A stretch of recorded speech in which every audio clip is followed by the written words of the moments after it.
Hello friends, कैसे हैं आप सब बढ़िया। ओके, सो आज हम आपको डिस्कस करेंगे पॉलीसैकेराइड्स के बारे में, मोनोसैकेराइड्स और डाइसैकेराइड्स के बारे में। इसके पहले दो वीडियो में हमने डिस्कस कर दिया है क्या होते हैं मोनोसैकेराइड्स, क्या होते हैं पॉलीसैकेराइड्स, डाइसैकेराइड्स और वो कैसे एक दूसरे से लिंक्ड होते हैं। ये सब बातें हमने डिस्कस कर दिया था। सो आज हम देखेंगे पॉलीसैकेराइड्स से। पॉलीसैकेराइड्स में जो पहला आप पढ़ेंगे, ये पॉलीसैकेराइड में पहला आपको देखने को मिलेगा स्टार्च। क्लियर है? स्टार्च के बारे में आपने सुना होगा, starch is the main storage polysaccharides of plants। कहने का सेंस है जो ये स्टार्च होता है ये मेन स्टोरेज पॉलीसैकेराइड होता है किसका? प्लांट का। क्लियर है? अब इसमें ये समझना है कि ये जो स्टार्च होता है, starch it is A polymer of alpha D glucose unit. इसका क्या मतलब हुआ कि जो ये स्टार्च है अल्फा डी ग्लूकोज यूनिट का बार बार लिंक होकर के क्या बना रहा है? स्टार्च का फॉर्मेशन कर रहा है। क्लियर है इतनी बातें? जो ये अल्फा डी ग्लूकोज यूनिट है, ये अल्फा डी ग्लूकोज यूनिट तो किसी के थ्रू लिंक हो रहे होंगे, कुछ तो बॉन्ड बन रहा होगा। उस बॉन्ड को क्या कहेंगे? उस बॉन्ड को बोलते हैं ग्लाइकोसिडिक बॉन्ड। तो अगर हम ये कहें जो पॉलीमर बन रहा है इसमें होता है 1,4 अल्फा ग्लाइकोसिडिक लिंकेज होता है इसमें स्टार्च के केस में। क्लियर है? और ये जो स्टार्च होता है दो कंपोनेंट से मिलकर बना है। Starch is consist of two component. Starch is consist of two component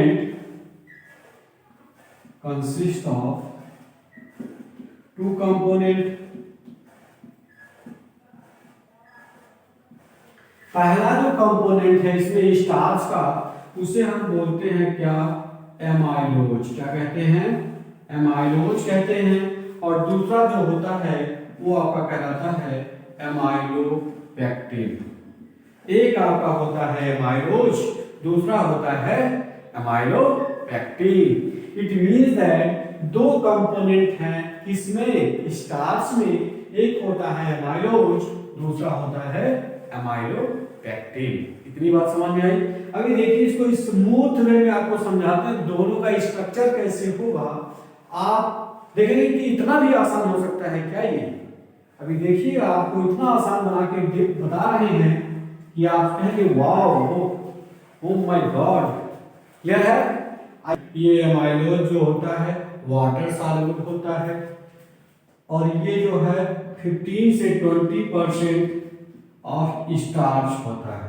इसका मतलब अगर हम बात करें स्टार्च में एमाइलोज कितना परसेंट होता है, तो 15 से 20% स्टार्च में क्या प्रेजेंट होता है? एमाइलोज। इतनी बातें समझ में आ रही हैं? और ये जो एमाइलोज होता है यह बनता किससे है? अल्फा डी ग्लूकोज से बनता है। किससे बनता है? अल्फा डी ग्लूकोज का पॉलीमराइज्ड फॉर्म होता है और इनके बीच में जो लिंकेज होती है उसे आप क्या बोल देते हैं? 1,4 ग्लाइकोसिडिक लिंकेज। क्लियर है? बोलिए यस या नो। और इसमें और क्या देखने को मिलता है? जनरली अगर हम बात करें तो ये 200 से लेकर के 1000 अल्फा डी ग्लूकोज यूनिट होते हैं। किसमें? अगर बात करें 200 से लेकर के 1000 अल्फा डी ग्लूकोज यूनिट होते हैं किसमें? एमाइलोज में। इतनी बातें आई थिंक आपको समझ में आ गई होंगी। बोलिए यस या नो।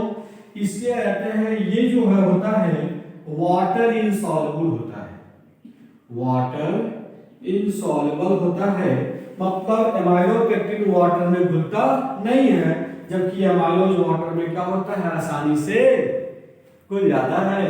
दूसरी बात यह है कि ये जो है 80 to 85% ऑफ स्टार्च होते हैं। इसका मतलब क्या हुआ, अगर हम कहें कि स्टार्च आपने लिया है तो उसमें 80 to 85% क्या प्रेजेंट होगा, एमाइलोपेक्टिन होगा। यह है। और क्या इसमें देखने को मिलेगा, इसमें जो है, इसमें आपको क्या देखने को मिलेगा कि यह जो है बनता कैसे है, इसमें ये जनरली कैसे हो जाते हैं, ब्रांच्ड चेन पॉलीमर होते हैं। और ये आपका जो होता है एमाइलोज, ये जनरली होता है अनब्रांच्ड चेन पॉलीमर। इतनी बातें आपको समझ में आई। कहने का सेंस है एमाइलोज में ब्रांचिंग नहीं होती है, केवल अल्फा डी ग्लूकोज का उसमें लिंकेज होकर के मिनिमम कितने हो सकते हैं, 200 से लेकर के 1000 अल्फा डी ग्लूकोज यूनिट होता है। इसमें आपको क्या देखने को मिलेगा, एमाइलोपेक्टिन वाटर इनसॉल्युबल होता है, उस स्टार्च का 80 to 85% एमाइलोपेक्टिन होता है। क्लियर, बोलिए। और एमाइलोपेक्टिन में क्या होता है, एमाइलोज के कार्बन नंबर 6 से, कार्बन नंबर 6 और एनदर एमाइलोज के कार्बन नंबर 1 के बीच में क्या होती है, लिंकेज होता है। समझ में आई बात। एमाइलोपेक्टिन एमाइलोज ले लें, 2 अमाइलोज अगर ले लेते हैं तो कार्बन नंबर 6 और कार्बन नंबर 1 के बीच में, इनके बीच में बनता है ग्लाइकोसिडिक लिंकेज का फॉर्मेशन होता है। क्लियर है। ये तो था इसके बेसिक बातें। आइए हम डिस्कस करते हैं कि इनका स्ट्रक्चर क्या होगा। क्लियर है। आइए आपको बताते हैं,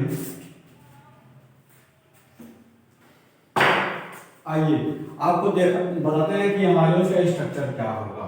एमाइलोज को समझने के लिए पहले आप क्या बना लीजिए, आप इस तरह से क्या बनाइए, अल्फा डी ग्लूकोज यूनिट बना लीजिए। सबसे पहले आप क्या बनाएंगे, अल्फा डी ग्लूकोज यूनिट बनाएंगे। ये आपका अल्फा डी ग्लूकोज यूनिट आप ऐसे इस तरह से बना लीजिए। कुछ नहीं करना है, बहुत सिंपल है। ये तो आप कर ही सकते हैं ना। इस तरह से आप क्या बनाइए, और बनाना चाहते हैं तो और यूनिट का आप फॉर्मेशन कर सकते हैं। ये ऑक्सीजन हो गया, ये इसके साथ कनेक्टेड है। क्लियर है। अब आ जाइए इसका स्ट्रक्चर बनाना शुरू करते हैं। अल्फा डी ग्लूकोज का OH कहाँ होता है, नीचे, H ऊपर, ये हो गया OH, H OH। बोलिए यस या नो। इतनी बातें समझ में आ रही हैं। यहाँ क्या हो जाएगा O और यहाँ लिख दिया हमने H। यहाँ है क्या OH H OH।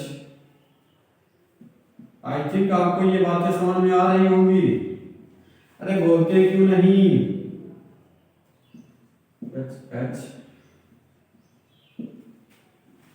ये हो गया H।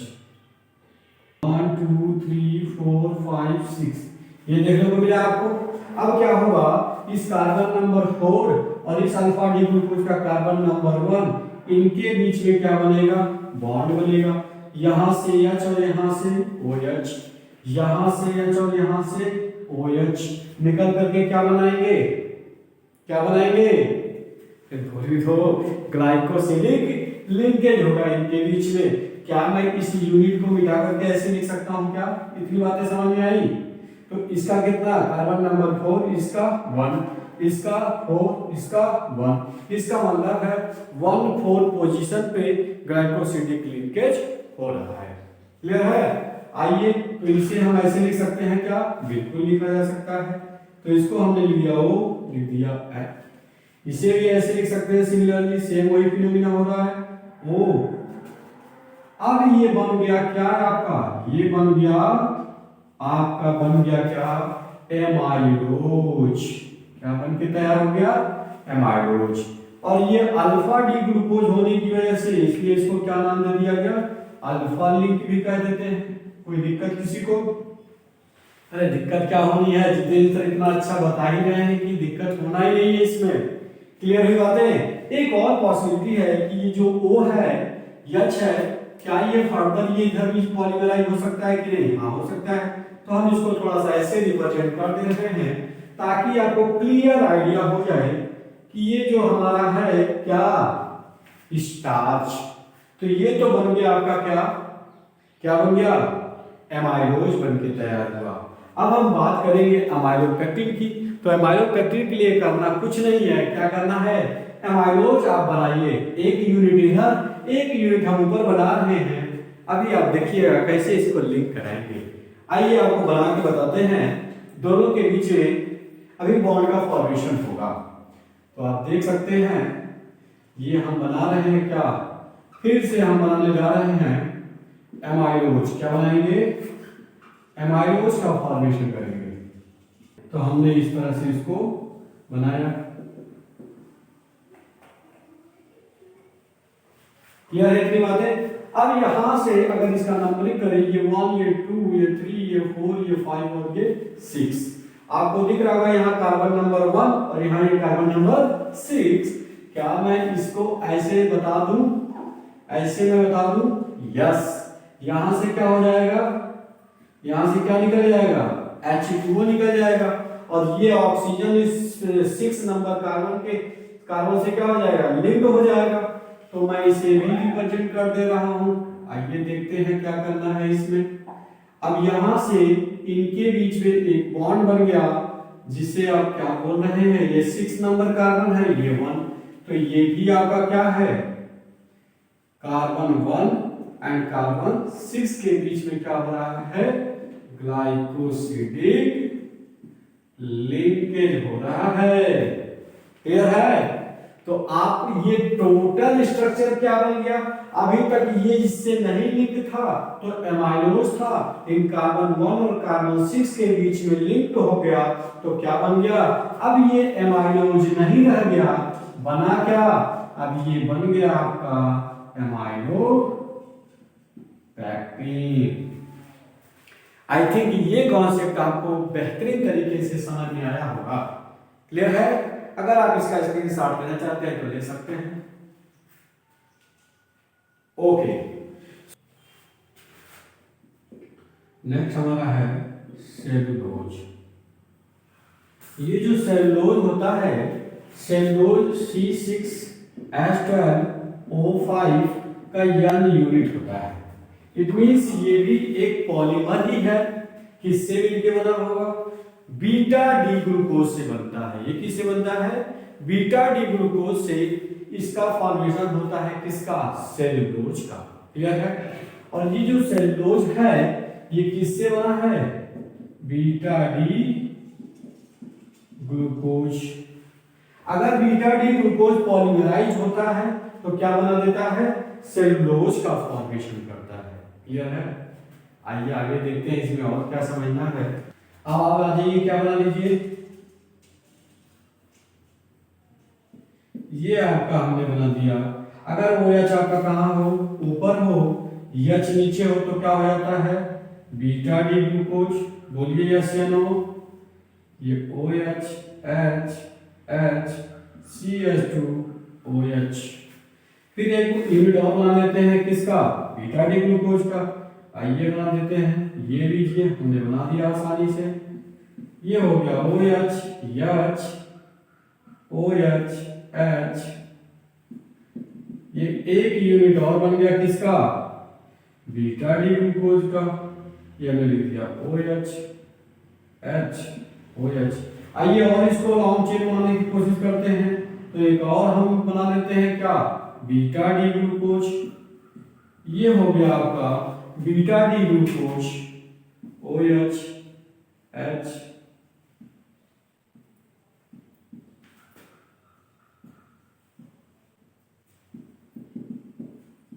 ये सब के सब क्या है, बीटा डी ग्लूकोज।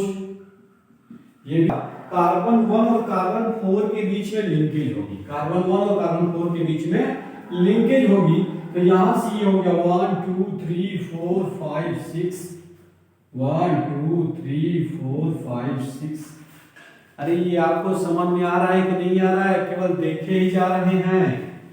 1 2 3 4 5 6 हमने बना दिया। अब यहाँ से आपको दिख रहा होगा कार्बन 1 है और यहाँ पे कार्बन नंबर 4 है। बोलिए बोलिए यस या नो।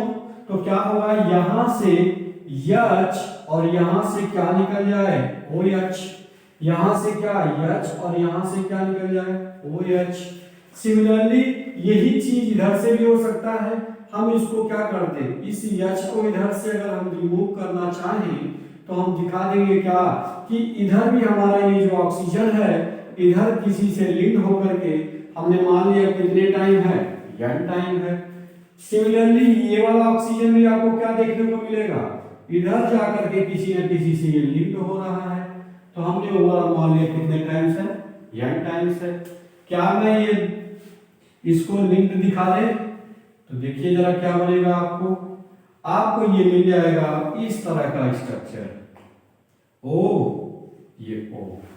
यहां से सिमिलरली सेम वही चीज हो रही है क्योंकि इनके बीच में 1 और 4 के बीच में क्या बन रहा है, ग्लाइकोसिडिक लिंकेज हो रही है। लेकिन यहाँ इसको हम लोग बीटा लिंक भी कहते हैं। क्या बोलते हैं, बीटा लिंक भी कहते हैं। क्यों, बीटा डी ग्लूकोज से मिलकर के बना हुआ है। क्लियर है। तो अगर हम बात करें सेलुलोज की तो सेलुलोज कार्बन 1 एंड कार्बन 4 के बीच में क्या होता है, बीटा डी ग्लूकोज के बीच में कार्बन 1 एक another beta D glucose, carbon 4 another beta D glucose, इनके बीच में क्या बनता है, ग्लाइकोसिडिक लिंकेज। क्लियर है। आइए इसके बाद देखते हैं कि इसको नेक्स्ट है आपका पॉलीसैकेराइड्स में ग्लाइकोजन। ग्लाइकोजन जो होता है इसे हम लोग बोलते हैं एनिमल स्टार्च भी कहा जाता है क्योंकि मोस्टली जो ग्लाइकोजन होते हैं वो एनिमल के जब एनर्जी रिक्वायर्ड होती है तो ये ग्लाइकोजन फर्दर डिसोसिएट होकर के एनिमल्स को क्या प्रोवाइड करते हैं, ग्लूकोज प्रोवाइड करते हैं जिससे उनको एनर्जी मिलती है। क्लियर है। सो जो ग्लाइकोजन होता है, ग्लाइकोजन का स्ट्रक्चर सिमिलरली एमाइलोपेक्टिन की तरह ही होता है और इसमें ब्रांचिंग ज्यादा हो जाती है एज कंपेरिजन टू किसके, एमाइलोपेक्टिन के। तो उसे हम क्या बोल देते हैं, ग्लाइकोजन कहते हैं। आइए थोड़ा सा ग्लाइकोजन के बारे में और जानते हैं क्या हो सकता है। तो नेक्स्ट बताते हैं क्या, नेक्स्ट पॉलीसैकेराइड है ग्लाइकोजन और जिससे ग्लाइकोजन आल्सो कॉल्ड इसे क्या बोलते हैं, एनिमल स्टार्च भी कहते हैं। क्या बोलते हैं, एनिमल स्टार्च भी कहा जाता है इसे। और ये जो ग्लाइकोजन होते हैं, ये ग्लाइकोजन को जो स्ट्रक्चर है, स्ट्रक्चर इज सिमिलर टू, ये किसके सिमिलर होते हैं, एमाइलोपेक्टिन के, but glycogen is highly branched. इनमें बहुत ज्यादा क्या होती है, ब्रांचिंग होती है। इसमें ग्लाइकोजन में। क्लियर है कितनी बातें, बोलिए यस या नो, समझ में आ रही है बातें। और ये जो ग्लाइकोजन होते हैं हमको मिलते कहां से हैं, तो glycogen generally found in liver, muscles and brain में मिलते हैं ये। क्लियर है। इतनी बातें थोड़ा सा आपको जानना था किसके रिलेटेड, ग्लाइकोजन के बारे में। क्लियर हुई बातें। तो ये ग्लाइकोजन क्या होते हैं, इसे एनिमल स्टार्च भी कहते हैं और इनका जो स्ट्रक्चर होता है सिमिलर टू एमाइलोपेक्टिन होता है। बट ग्लाइकोजन में हाईली ब्रांचिंग होती है एज कंपेरिजन टू एमाइलोपेक्टिन के। क्लियर है। ओके। सो आइए थोड़ा सा ये देखते हैं कुछ इंपॉर्टेंस ऑफ क्या, पॉलीसैकेराइड्स या कार्बोहाइड्रेट्स की बात करते हैं।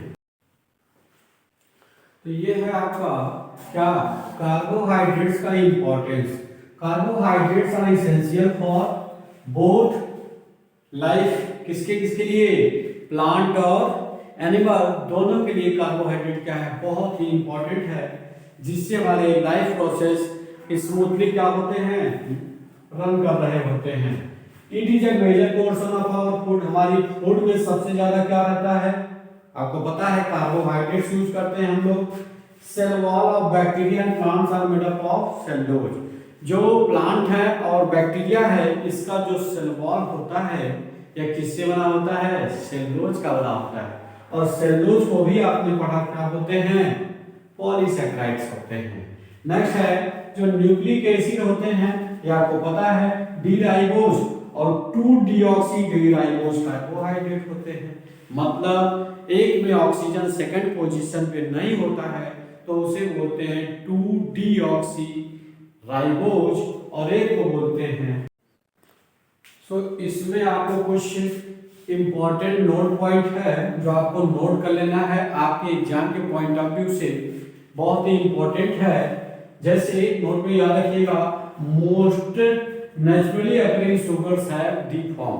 इट मींस जितने भी नेचुरली अकरिंग शुगर्स हैं वो किस फॉर्म में एग्जिस्ट करते हैं, डी फॉर्म में एग्जिस्ट करते हैं। जैसे आपको इसके पहले हमने बताया था डी फॉर्म होता है और एल फॉर्म में भी एग्जिस्ट करते हैं। तो most of the naturally occurring sugars have D form, ये कैसे होते हैं, डी फॉर्म में एग्जिस्ट करते हैं। और याद रखने वाली बात है, bacteria present in mouth have an enzyme which converts sucrose into A polysaccharides.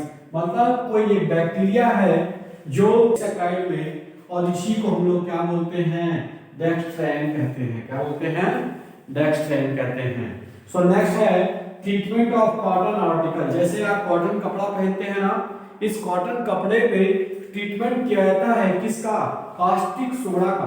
Caustic soda मतलब NaOH से उसको क्या करते हैं हम लोग, ट्रीट करते हैं। तो उस फिनोमेना को बोलते हैं मर्सिरिसेशन बोलते हैं। क्या बोलते हैं, मर्सिरिसेशन कहते हैं। और इस मर्सिरिसेशन से कॉटन में होता क्या है, उस कॉटन में लस्ट्रस मतलब क्या आने लगती है, कहते हैं कि आपका कपड़ा बहुत क्या हो रहा है, चमक रहा है। क्या है, ओके। आई होप आपको ये सारे कॉन्सेप्ट पॉलीसैकेराइड्स के समझ में आए होंगे। सो नेक्स्ट हम बात करेंगे प्रोटीन्स की। जो प्रोटीन है उनका क्या इंपॉर्टेंस है, कैसे प्रोटीन्स होते हैं, कितने टाइप्स के प्रोटीन होते हैं, इन सबको हम डिस्कस करेंगे नेक्स्ट वीडियो में। सो आई होप आपको ये पॉलीसैकेराइड्स समझ में आया होगा। Thank you for watching.